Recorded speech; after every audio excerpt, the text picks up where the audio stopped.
I'm Alexander Surya Jayani Mole on the right hand. Penguin duck birthmark. It's 9:51 p.m. August 25th. I'm from Teresa Mataran and Jayani's womb.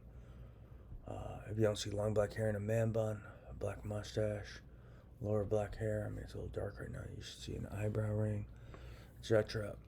You're looking at manufactured surveillance. Zero credibility as usual. But regardless of that, so more elements of their fudge shop and frame squad tactics is one of their tactics is they like to fire an image at the neural implant that I see in the mind. They've been doing it, quote, subtly. And then they'll manufacture telepathy associated. So they keep doing that often.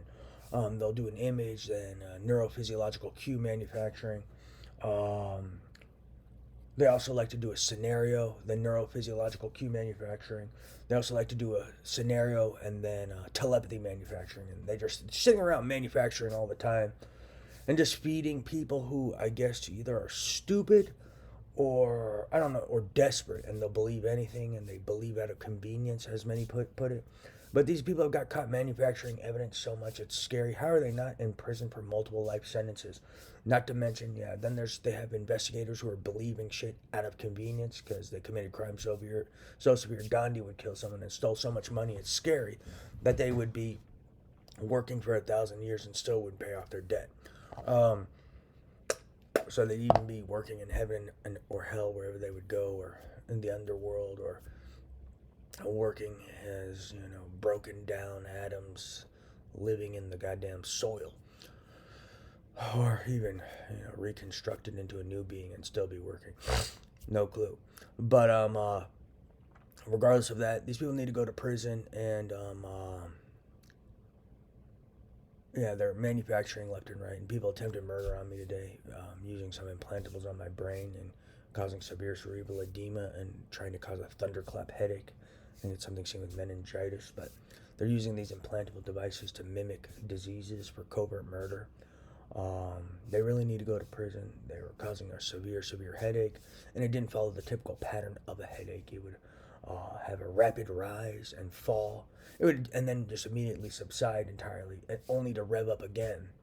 And it was just a completely unnatural pattern of a headache, not a headache that you get in reality that's not created by a device. See, there's certain disease patterns things follow when they're natural. Some of the things I'm experiencing, they're trying to recreate symptoms and this and that, but they don't follow a normal disease pattern. So one, you should look up and pay attention to people who don't study clinical medicine, reading about disease patterns, who are key suspects involved with this. You should look for that. But these devices, they try to find symptoms and diseases, but they have an atypical pattern of presentation, and it doesn't follow a typical pattern. Headaches don't rise and fall abruptly and then just completely subside to come back again and then rise and fall abruptly and then go away again. If you have a headache, it will, the magnitude of the pain, for example, will slowly rise little by little, or it'll just be constant. It doesn't rapidly rise and then fall and subside. So they're using this tech and they're creating these unnatural, these unnatural patterns of disease and unnatural patterns of ailments. And that's how you know they're unnatural versus natural. Key point. So these guys are using technology, these implantable devices, to influence the nervous system and different regions of the body. And they're holding me hostage doing this for bets and nonsense. These people need to go to prison. They don't have informed consent. They're mentally unstable. They're highly uneducated. They have more than inhuman insensitivity and are not the type of people to be doing human research or having technology that interacts with the human nervous system.